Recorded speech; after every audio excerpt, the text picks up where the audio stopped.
Welcome to the Growth Bridge. I am Ivo-Castillo, your host here in Miami.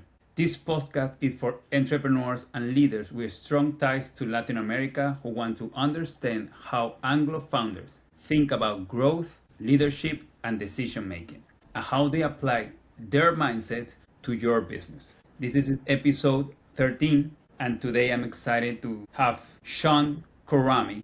He is the founder for E-Playbooks. Hello, Shawn. How are you? Hi, how you doing, Ivo? I'm great. Thank you for being here. Well, thank you for having me. Well, I'm gonna start with my first question, and is can you share a bit about your background, how you start, and what is E-Playbook? Sure. Those are a lot. That's a lot of stuff there, but I'll try to get through all of it pretty quickly. Okay. So I'll just sum up, just generally me. I'm a serial entrepreneur. I've started more than a dozen businesses from the ground up, with me as employee one, and grown them to 8, 9-figure businesses. Okay. I have, in terms of education, I have degrees in mathematics, computer science, economics. I have a law degree and substantial formal education in marketing, sales, and accounting. Kind of the backbone of how you run a business. You mentioned how I started. I started quite by accident. One was, let me back up I'm going to back up a lot. I always thought I was going to run my own company.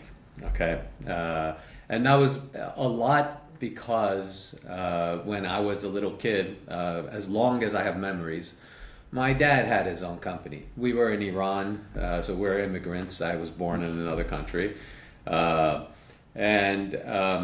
He had his own company. So I never really knew anything else but owning your own company. So I always thought, oh, okay, I'm gonna have my own company. That's what everyone does. That's what I knew as a 5-year-old or something. And specifically, I wanted to have a construction business because that's what his business was. And in a developing country like in Iran, construction was a very good business to be in. So he did very well with that. But that was the way I thought. I thought it'd be my company. I thought it would be construction. And then we moved to the U.S. We had to move to the U.S. because of the Iranian Revolution. My father had lost everything, had to restart everything, and he was not so good at it for kind of understandable reasons. And maybe that sort of resonates with some of your audience, right? We're talking to people who are from other countries. They're born in other countries, used to a system of the way that the country's economy, the politics work, and all of that. And then suddenly you're put into a different country with an entirely different economy, an entirely different culture and politics. And that's what sort of my dad experienced moving over here as a 40-some-year-old guy, having to start over. So a lot of it did not work out the same way with him. The same things that work in Iran did not necessarily translate to the U.S. So he did get his hands on a couple of small income properties, which he was terrible at managing, again, because his mindset was the way that you would do it in Iran versus the way you do it here with the laws of the U.S. And so, wanting to help my dad, I became an entrepreneur quite by accident, even though it was always purposeful that I wanted to be one. But when I started, it was quite by accident. It was just trying to help my dad. And what I wanted to do is help him actually manage these small income properties. So at the time, what had happened was personal computers, and I'm dating myself, personal computers were just getting into homes. I had a personal computer, and I devised a small database program to help manage the properties. And from that, I got into other properties that his friends, for example, had. And, that sort of grew from there to a little business that I had.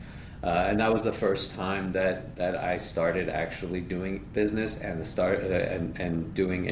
running any sort of a business in my teens. And then after that, I went to college and I started other things, and we went on from there. That's That's very inspiring story. You know, uh, It may be relevant to the audience. Again, no, you know, speaking to it's people from other but countries. you think that I mean, look, I'm talked to a lot of people, entrepreneurs and businesses from anywhere, but you know what have all have in common is that no matter what time in the period you in your life, but it's always almost them has the same thing is that when they are young age, they have something in their mind that tell them that I want to have a business. It's I don't know. It's really it's like Yeah. everybody's me. It's something that I had in my mind all the time. Of course, the background, the story, the way they from they are, the culture, everything changed. Every person is a different story. But what is interesting to me or surprised me is that each of one of us like knew in the bottom of their heart or somewhere somehow when they were kids, when they were young, when they were adolescents, they like to have something on their own. Yeah, and it's not uncommon that people who start businesses go back to a story way back when where they said, I always wanted to do this, right? You hear that quite a bit. And for whatever reason. And by the way, there's the other way too, where people say, I'm good having a job somewhere. I like the stability of just getting a paycheck. I don't like the instability of having to deal with a business. There's no wrong or right.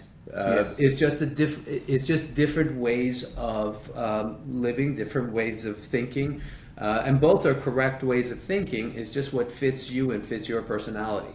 The other thing that comes up, I mean, this you hear a lot, both within the U.S. and outside the U.S., as the U.S. being the land of opportunity. And that is, I fully believe that is true. It absolutely is the land of opportunity. But at the same time, in some ways, that ignores some of the things that happen, those cultural differences when you transfer over, when you move from another country and you come to the U.S. looking for that opportunity, knowing that it's there for you. You still do run against those headwinds, right? Yes. Because you were born somewhere else. The culture is different. The politics is different. The government is different. And so all of those things are things you're going to have to get used to. But even in spite of all that, I fully believe that the opportunities that are presented inside the U.S. Are some of the best that you'll get anywhere in the world, starting from scratch. I mean, you can literally do anything, and there's so many examples of so many people coming here and doing great things. It doesn't just need to be money. It's Yes. doing what you believe, whatever you think of as success. There are lots of different things that could be defined as success in different people's playbooks. Correct. That lead me to tell us about E-Playbook. So the E-Playbooks is another company that I started, and it started sort of the same way I started other companies. I saw a need, or I stumbled onto something, and I saw, oh, geez, this is some place where you can actually, there's a problem that you're fixing.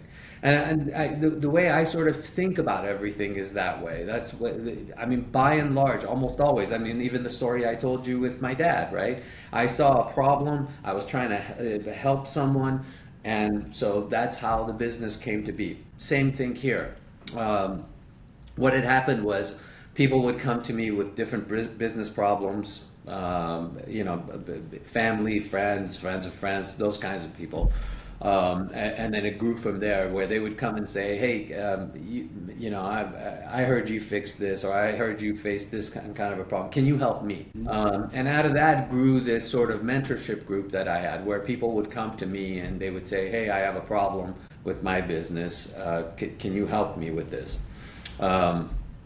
So I had all these people that I was helping. And so from there, after a number of them, I developed a system, or at least a way of actually categorizing these things, the problems that I saw that small and medium-sized businesses had.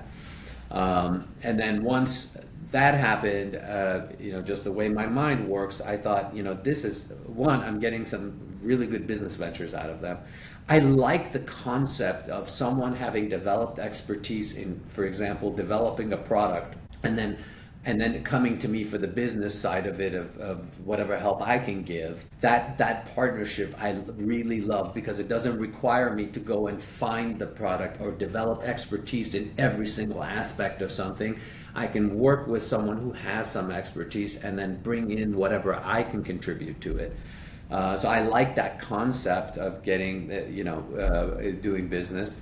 And then, also you've seen that in other places where people do that. There are different companies that actually do that. And then I thought, well, I want to formalize it, partially because the fact that when it was this mentorship thing, it was largely disorganized, and I wanted it actually organized. I wanted a system. I developed tools. I wanted to put it into a system. And so I said, okay, I'm going to make this into a business. What I'm going to do is I'm going to start with one of these areas that I've identified as common problems. Whenever people would come to me, I had 3 buckets I would put them in. I would take one of those buckets and I would start working with companies in that one bucket and then grow from there. And once I formalized that, what happened was I was able to actually help more people. I was able to work on more different kinds of businesses, and then and also develop better tools. The things that I had identified and I was working, and the team that I was pulling from different businesses that I had to help me with these people that I was mentoring, I now put together in a formalized payroll and a formalized system, and we kept doing it better and developing more and more details into what we're doing. And then so that's where E-Playbooks came to be. And look, but for being more with the audience, what is the E-Playbooks, what problem the E-Playbooks resolve? Good question, and I probably didn't answer it very well in going through all that explanation I just did. So what we do is we identify different businesses, small and medium-sized businesses. We start working with them in one of those buckets that I've identified, and specifically sales channels. So we start working in a single sales channel. And what we do in that process is, 1, look at the catalog of the small business that we're working with. 2, understand the founders or the leadership team, how they are, what their vision is, what their skill sets are. Understand also how the market responds to that product catalog, that initial product catalog. Come up with ways that catalog can be expanded and can be scaled. And then work with the business in order to do that, in order to essentially grow their business. And this is all retail companies? This is just e-commerce? This is Amazon? What is the market? We concentrate on e-commerce, and a lot of times that beginning place ends up being Amazon, mostly because in the US market, Amazon has such a large share that even if you're going to rule it out, you're at least going to have to consider it. So we don't always start with Amazon. For some businesses, it doesn't make sense to do that, but it ends up being very commonly starting with Amazon just because of that dynamic. Yeah. And there is a lot of questions that come with the audience is, how do you see the trends in Amazon, especially with all this noise about tariff, about China, our audience have a lot of questions about, is this the right way for Latin America to step in to take advantage of this? What do you think about these trends? As I said, it's not every single time Everything has exceptions. But Amazon is, in my opinion, a very good place to start. And I'll explain to you why. And again, I'm specifically looking at selling within the US, okay? Tariffs are tariffs. Unfortunately, in my opinion, one of the biggest problems with tariffs is the lack of certainty. If you know the tariffs on something is going to be X or Y, at least you can sit there and analyze it. But when they change day to day, today there's going to be tariffs on that. Tomorrow it's not going to be. When we're doing that, that's instability that right now happens, or at least has happened even more frequently before. Now it's maybe a little bit more stable. But that instability of not knowing what exactly, whether there's going to be a tariff, what exactly it's going to be, how it's going to be assessed, all of those things, that to me is one of the biggest problems in terms of running a business, because you can't plan.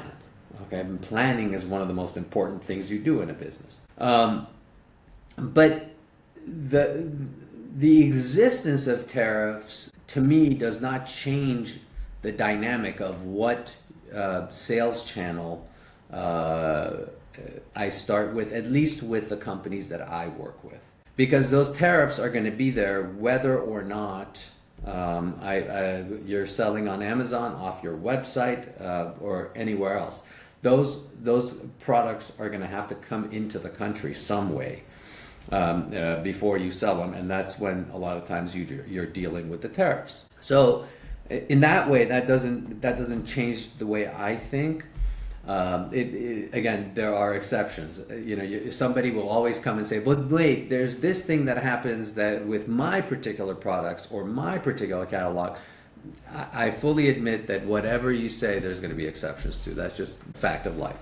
But I'm talking in generalities. In terms of Amazon, is it the best place to be in? Yes and no, right? One is the issue of, okay, well, how do I sell my products? I want to sell it off my website, and I'll save the money that Amazon charges me for those referral fees it does, or whatever, and that way I'll sell on my website. Everything's a gift and a curse. Yes, you don't have that referral fee if you sell off of your website, but how do you get that traffic, that consumer, the intent that the Amazon consumer has? Because when people get on Amazon, they have a different intent than when they get on Google or when they get on Meta. Their intent when they get on Amazon is actually to shop. They have a much higher propensity to actually shop for something. Two, they trust the system, for better or worse, right? They believe that if they order something on Amazon, it'll actually get there, and it'll get there on time. Yes, there are exceptions. Yes, it's not perfect, all of those things, but there's a trust factor in Amazon versus just going to a website of a brand you don't know. They tend to trust that very same brand more when they see it on Amazon than when they do on the brand's own website. That's just true. Again, I'm talking about small and medium-sized businesses, brands that aren't household names. They're not Apple's, and they're not GE, and they're not, right? And so the same brand gets more trust sitting on an Amazon than it does on its own website. In fact, a lot of times when you run marketing campaigns, or for example, if a product is featured on some show, or some place where there's for example, the Today Show or something like that, the consumers that go to that see that don't necessarily go to the website. They go to Amazon and search for that product. Okay, so there's that trust factor there. And those things, among a number of other things, make Amazon a lot more attractive than some of the other channels that are there, including your own website. Okay, that does not mean you don't have a website. You absolutely should have a website for your brand. But being on Amazon and concentrating on selling on Amazon and putting some budget in there is also important because there are a lot of different advantages over there that you don't necessarily have on your website. There's a whole list of others that I could go through that maybe time doesn't allow. But that's the reason I sort of say, hey, let's at least look at Amazon. Number two, most probably, let's concentrate on it and then from there expand to other places. And again, here we're talking about small and medium-sized businesses with pretty limited budgets where you can't just be omni-channel from day one. You don't have $1 billion to spend on marketing. Okay, so that's the way that I look at it. Great. That takes me to, so how do you target in your B2B marketing? How do you get customers? We don't do a whole lot of marketing for E-Playbooks. A lot of it because it grew out of what I told you, like that I already had a group of companies that I was working with, just because it happened that way.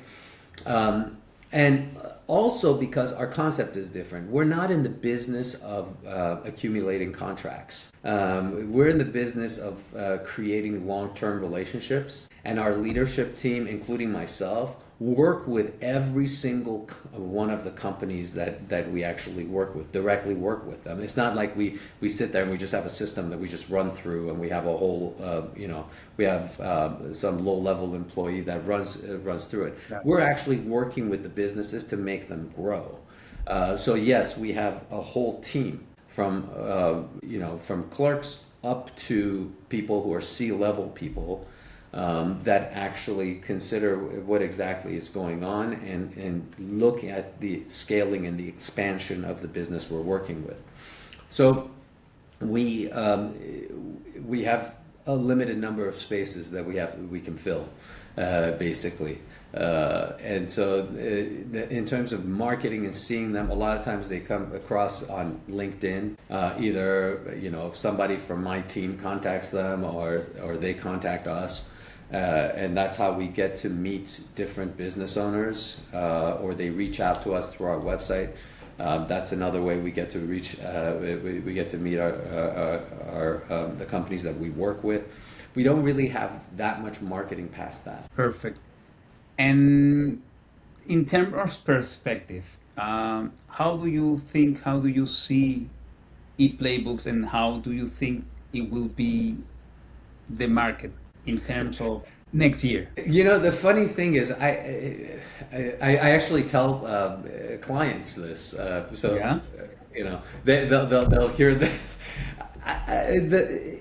My concept in coming up with E-Playbooks was one thing, and it's sort of, as a lot of businesses do, it's sort of morphed into something a little bit different, and something I like actually more than what I was envisioning when I first started. So what I was envisioning was this thing where I get to work with these companies, and then we kind of get into the business more and become partners in the business. What ended up happening is, yes, we're doing that for sure, but we also have a whole slew of companies that we're helping in a little bit more of a micro scale than I thought, that I had originally envisioned. I had envisioned a deeper involvement, but we have now a spectrum of them where there's some of them that need specific kinds of help that we help with, and then that's the entire relationship, and it continues. I mean, it's still a long-term relationship, but it's in a very specific way. And then we have other ones that we have deep relationships with, where we're doing a whole lot of different things together. And so in that way, I enjoy it a lot more. It's different from what I envisioned it would be. It's much more robust than I thought in terms of a company. I have a much larger payroll than I was planning on having. Everything's a gift and a curse. I love the people I work with. So Yeah. yes, it's an expense, but I love doing it. So that part is great. And then what I'm envisioning is actually expanding exactly what we're doing. I'm loving doing this. So I want to bring more people like myself into our company so that we can actually expand the number of companies that we're working with. So more at the upper levels is where I'm looking at actually bringing in and hiring. And building out larger teams and getting into some other areas, getting like larger teams in terms of logistics, building out those kinds of things, looking at a lot deeper in multi-channel and omni-channel presences, because some of our clients are starting to grow. Today, this morning, one of my clients said, hey, when are we gonna expand to more channels, right? Yeah. And so there's a lot more of that now. So I want to keep pushing into those teams and really helping out that way. So I see a lot more expansion in those things.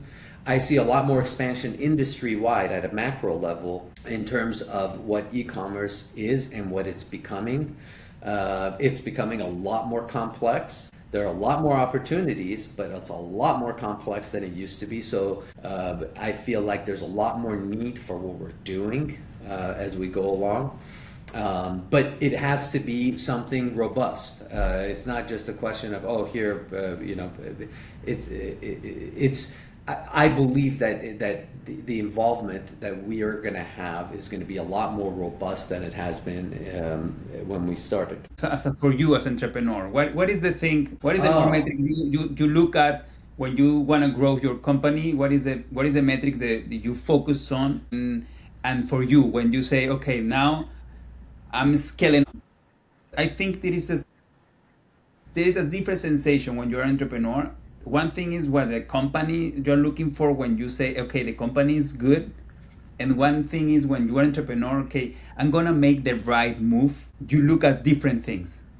Yes. You know what I mean? I'm much more of a generalist than maybe a lot of people you talk to. Obviously, I look at specific metrics. I get all of those things that people normally get. When we're looking at marketing, I look at marketing campaigns. I see exactly what the returns are, exactly what we're spending versus not. Depending on what we're doing. The way I actually evaluate also is how many companies are we actually talking to? Has that rate increased, whether we take them on or not?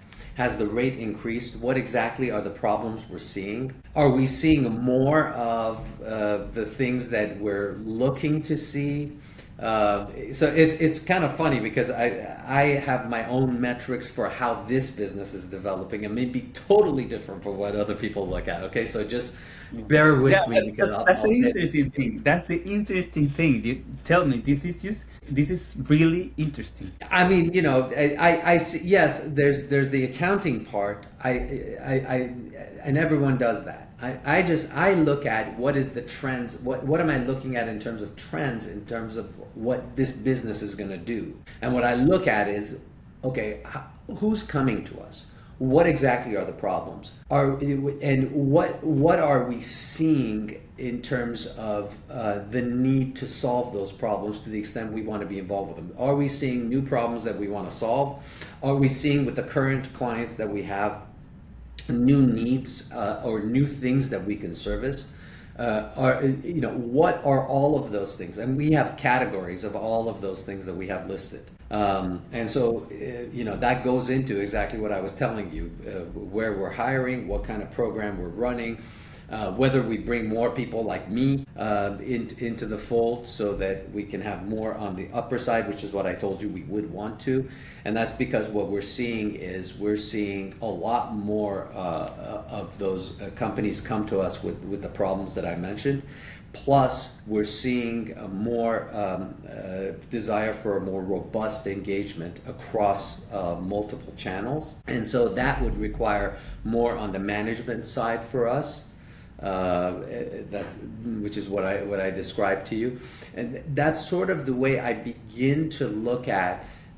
Okay, what are we going to be doing next year? What are we going to be doing in 2 years? What's our 3-year thought? Is the way I see those trends working. I also, on the other side, by the way, look at exactly how the consumers are working. Where are we finding them? Where are we seeing different things? What kind of behavior are we seeing? Are we seeing more over here, more over there?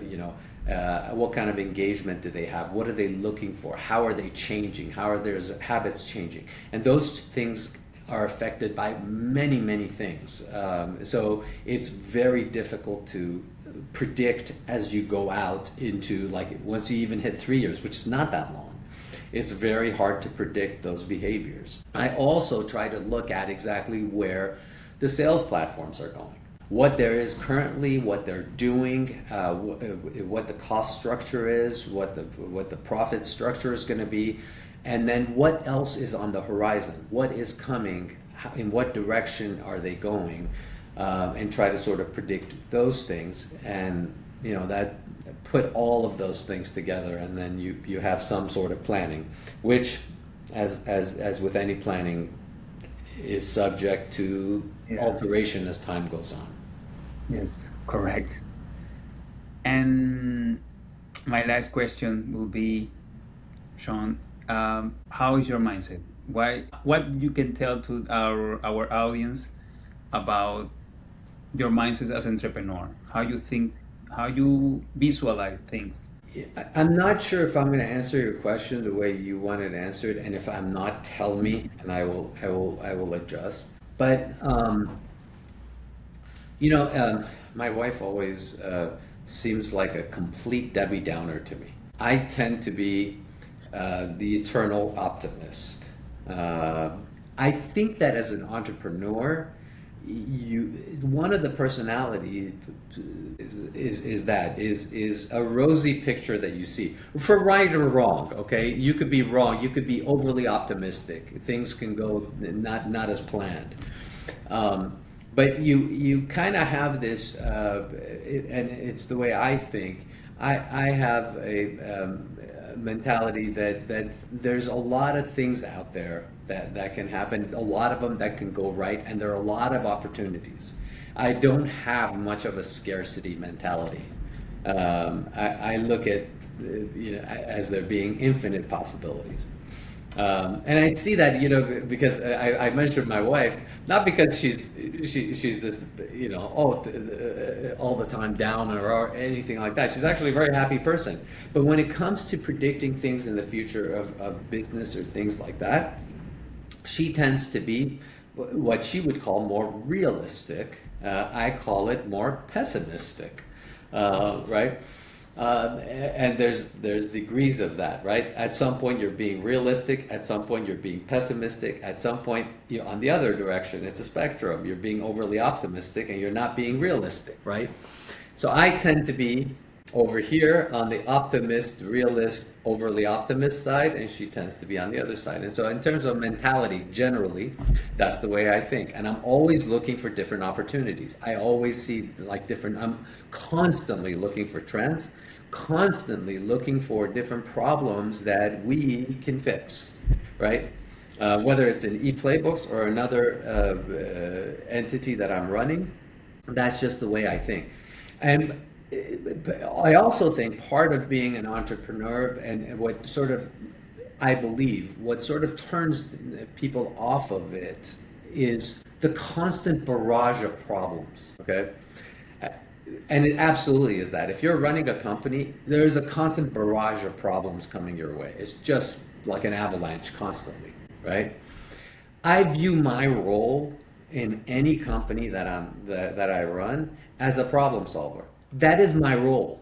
My role, I don't have an existence inside of that company unless I was solving problems. So, it does not tend to affect me as much as it would somebody else, mostly because I just think, that's the job. If you want to run a company, if you want to be the leader of a company, if you want to start your own business, your primary job is problem solving. That's it. Problem solving. Okay, morning till night. And by the way, if you don't see a problem in front of you, you're probably not looking hard enough. So another part of your job is looking for problems to solve. Not just problems that are coming like an avalanche, like I mentioned, but problems that you're looking for, and you're sitting there going, okay, where is there a problem I need to solve, and inserting yourself in there. So that is part of running a company. It's part of how to start a company too, right? Knowing a problem and wanting to solve it. But when you start the company, that's all you do. You do it. You have that initial problem that's why you started the company. You've identified a problem and you're trying to solve it. But then your company itself has a problem, and has many of them. And so your job is constantly to do. Well, thank you so much for your time, Anytime. for sharing these thoughts with us, for sharing these insights. I don't know if you want to say anything else you want to give us a message to our audience? Yeah, keep doing what you're doing, and keep starting new businesses, and understand that there's all kinds of risk involved. Everyone's in the same boat. We all go through that. Whether you see someone who's hugely successful or someone who's struggling, they all went through those same problems that you're seeing in front of you when you're running a business. You're not alone. There's plenty of ways to get help. I'm a person you can call. I always tell people we don't have to have a contract or a relationship to do that. People contact me all the time. They email me all the time. And so reach out, talk to those people, because I guarantee you, whatever problem you're having, other people have had too. It may look lonely, it may look like you're hopeless at times, but knowing that there are other people that have had those same problems and have faced them, just knowing that is sometimes fuel enough to move forward. So, know that and do that. To talk further, I'm here with anything you need. Thank you very much, Shawn. All right, then. I appreciate it. Bye.